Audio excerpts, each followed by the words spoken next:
Hello everyone, go ahead and pause the video if you want to take a closer look at Liana before we start.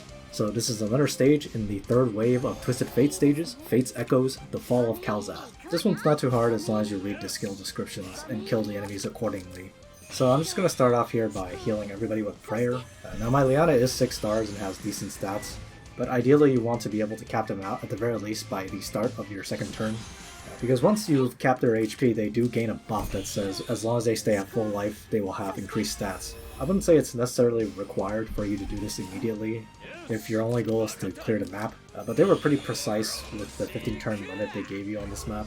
So if you can, you want to waste as little time as possible. So on the second turn, I just chain hook this infantry over, finish him off with a regular attack from Jessica, and make Sherry kill him. Even though this wastes the act again, it doesn't really matter because on this map they're separated into 3 groups of enemies, and they don't aggro until you either step into their range or bother them in some way.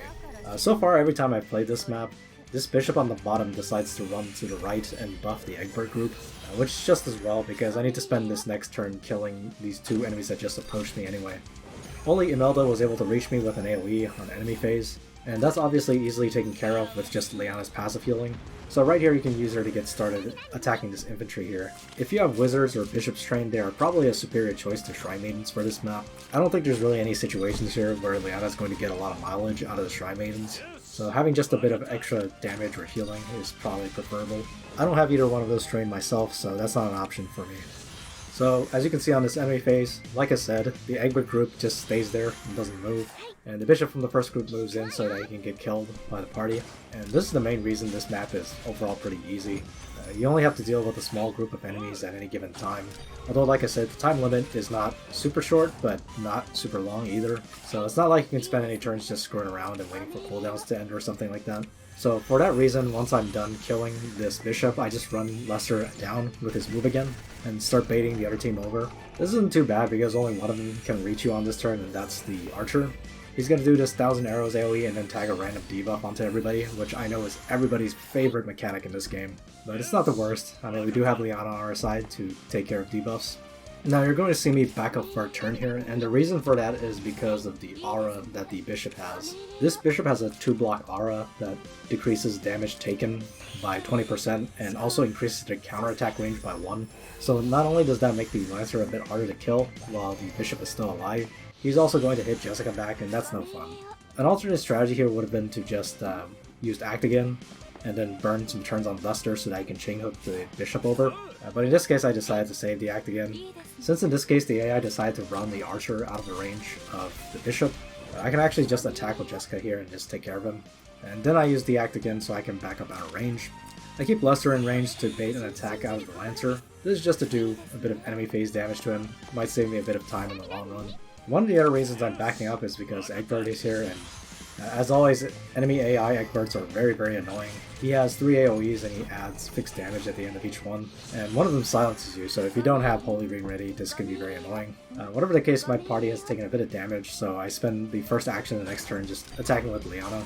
Like I said, if I had Wizards trained, it would have been a little bit more useful here. So you can see when Jessica casts Tornado, the counterattack array aura from the bishop actually also heals the enemies every time they get hit, which makes killing anything under it that much more annoying. So obviously the choice here is to just kill the bishop first.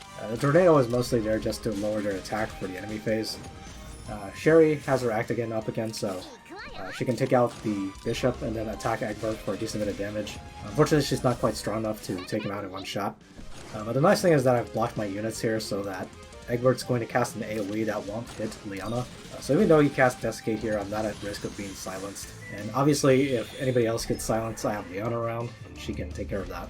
So on the next turn, since Egbert's at low HP, I take him out pretty easily. And the Lancer tank is of course weak to magic, so Jessica has no problem taking him out as well. So that leaves Lester's turn free to walk to the bottom and bait out the final group, similar to how I used him to bait out the second group earlier. After that, it's just a matter of backing off a bit and letting him walk through that choke point. so that they expose themselves to easy chain hooks. In this case, I chain hook Elwin for a couple reasons. First off, he's easily the most dangerous target in that group. I mean, obviously the archers can kill Sherry pretty badly, but you just don't allow her to get hit by the archers and you're fine. Elwin is not only very dangerous, but you also need to attack him with Liana to get one of the feats. You don't need to actually kill him with Liana, so it's not a big deal.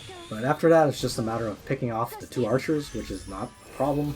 And then finally you gang up on Vargas and it's all over. Like I said, this is one of the easier ones, and I think most people do have Liana built, so if you need some controllers, this is a good place to get some. Anyway, hopefully you guys found this video useful. See you guys in the next one.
行くわよ。